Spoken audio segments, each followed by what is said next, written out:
लागि यहाँनिर यो सन्देश लेखेको छ।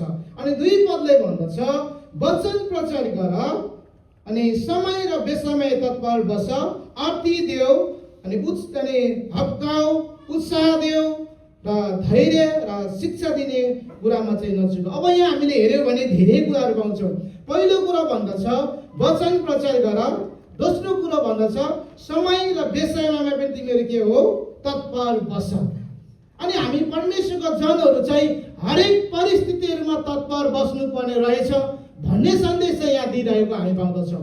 अनि हामी कुन प्रकारले अथवा कस्तो प्रकारले चाहिँ तयारी भइरहेका छौँ त प्रभुको सेवाकाई गर्नका लागि। हामी कतिचोटि हुन त अब यहाँ युएमा आएको हरेक व्यक्ति हामी प्रभुकै सेवाकाई गर्नको लागि आएको हो भनेर त नसोचौँला। हाम्रो विभिन्न सपनाहरू, विभिन्न योजनाहरू, धेरै आकाङ्क्षाहरू बुनेर आएको छ होला। तर परमेश्वरले तपाईँ र मलाई यो यस्तो डिएनसी जस्तो मण्डली प्रभुले हामीलाई दिनुभयो कि हामी हरेक हप्ता हाम्रो वरिपरि रहेका दाजुभाइहरूले अनि हरेक आएर यसरी प्रभुको सेवाकाई गर्नका लागि उहाँले हामीलाई यो समयहरू अनि यो मण्डलीले हाम्रो निम्ति उपलब्ध गरेको छ। म विगतको समयहरू अलिकति फर्किन चाहन्छु।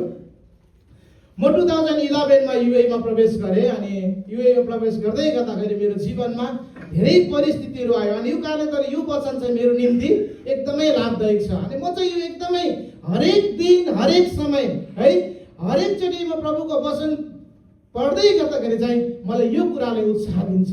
अनि त म आशा गर्दछु तपाईँहरूलाई पनि यो कुराले उत्साह दिन्छ। विशेष गरिकन पावलले तिमोथीलाई यो कुरा भन्दै गर्दाखेरि है यहाँ मलाई एकदमै मनपर्छ यो विशेष गरिकन 7:6 र 7। अनि यो चाहिँ मलाई एकदमै जब म मेरो परिस्थितिहरू मैले सोचेको भन्दा ठिक उल्टो हुन्छ, विपरीत हुन्छ अथवा मेरो जीवनमा कष्ट, परीक्षा, समस्याहरू आउँदछ अनि यो कुराहरूलाई चाहिँ म सम्झन्छु। अनि यो कुराले चाहिँ मलाई फेरि पूजा ताजा गराउँछ अनि म फेरि अगाडि बढ्न सक्छु।